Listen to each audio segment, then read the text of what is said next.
আলহামদুলিল্লাহ প্রচন্ড গরমের ভিতরে হঠাৎ করে আজকে একটু বৃষ্টির দেখা পেলাম। সো হ্যালো এভরিওয়ান, আসসালামু আলাইকুম, welcome back to my other blog. আশা করি সবাই ভালো আছেন। আলহামদুলিল্লাহ আমিও ভালো আছি। তো আজকের ভিডিওটা সকাল থেকেই শুরু করলাম। এই যে আমার হাজবেন্ডের কাছে আমার শাশুড়ি এই শাকগুলো আর এই ধনিয়া পাতাগুলো পাঠিয়েছিলেন। এই শাকগুলো আমার অনেক পছন্দের, তাই আমার শাশুড়ি আমার জন্য মাঝে মধ্যেই পাঠান। আর এই ধনিয়া পাতাটা দিয়ে কে কে ভর্তা খেতে পছন্দ করেন? আমার কাছে তো খুব মজাই হয় যে কোনো ভর্তা যদি এই ধনিয়া পাতাটা দিয়ে করা হয়। তো সকাল সকাল আমি একটু চা খেয়ে নিয়েছিলাম আর খিচুড়ি রান্না করেছিলাম, আমি একটু খেয়ে নিয়েছিলাম আর আমার ছোট ছেলেকে খাইয়ে দিয়েছিলাম। তারপর চলে আসলাম দুপুরে রান্না বান্না করার জন্য। তো এখানে আমি কই মাছ রান্না করতে নিয়েছি। কইগুলো ভালো করে ভেজে নিয়েছি। তো প্রথমে ভাবছিলাম কই মাছগুলো আমি ভুনা করে নেব, তো দেখলাম যে ঘরে যেহেতু পটল আছে তাই পটল দিয়ে রান্না করে নিলাম। তো প্রথম ভাবছিলাম একদমই ভালো লাগবে না, কিন্তু খেতে ভালোই লাগছিল। তো এখানে পেঁয়াজ রসুন ভালো করে একটু ভেজে নিয়েছি। তারপর একটু হলুদের গুঁড়া আর সামান্য মরিচের গুঁড়া দিয়ে একটু পানি দিয়ে ভালো করে মশলাটা কষিয়ে নিয়েছি। তারপর আমি কেটে ধুয়ে নেওয়া পটল আর সাথে একটু আলু দিয়েছি আমার ছেলের জন্য। তারপর ভালো করে একটু নেড়েচেড়ে কষিয়ে নিয়েছি, কিছুক্ষণ ঢাকনা দিয়ে ভালো করে কষিয়ে নিয়েছি। পটলগুলো কষানো হয়ে গেলে এখানে আমি পরিমাণ মতো একটু পানি দিয়ে দিলাম।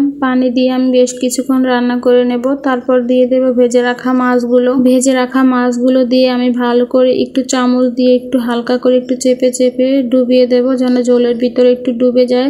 তারপর আমি কিছুক্ষণ রান্না করে নেব। যখন ঝোলটা একটু কমে আসবে, সবকিছু প্রায় সেদ্ধ হয়ে আসবে, তখন আমি প্রথমে যে পেঁয়াজ আর রসুন ভেজে নিয়েছিলাম ওইখান থেকে কিছুটা পেঁয়াজ আর রসুন তুলে রেখে দিয়েছিলাম, ওটাই এখন শিলপাটা বেটে আমি তরকারির ভিতরে দিয়ে দিচ্ছি আর খুন্তি দিয়ে ভালো করে নেড়ে চেড়ে আমি তরকারির সাথে মিশিয়ে দিচ্ছি। তো আমি আরো কিছুক্ষণ রান্না করে নেব। পেঁয়াজ রসুনের যে ফোড়নটা দিয়েছি ওটা যেন সমস্ত কিছু মিশে যায়, তাই আমি আরো কিছুক্ষণ রান্না করে দেব। আর এখানে একটু ঢাকনা দিয়েও কিছুক্ষণ রান্না করে নিয়েছি যেন গ্রানটা সবকিছুর সাথে মিশে যায়। তো এই যে ফাইনালি আমার রান্না হয়ে গেল কই মাছ দিয়ে পটল।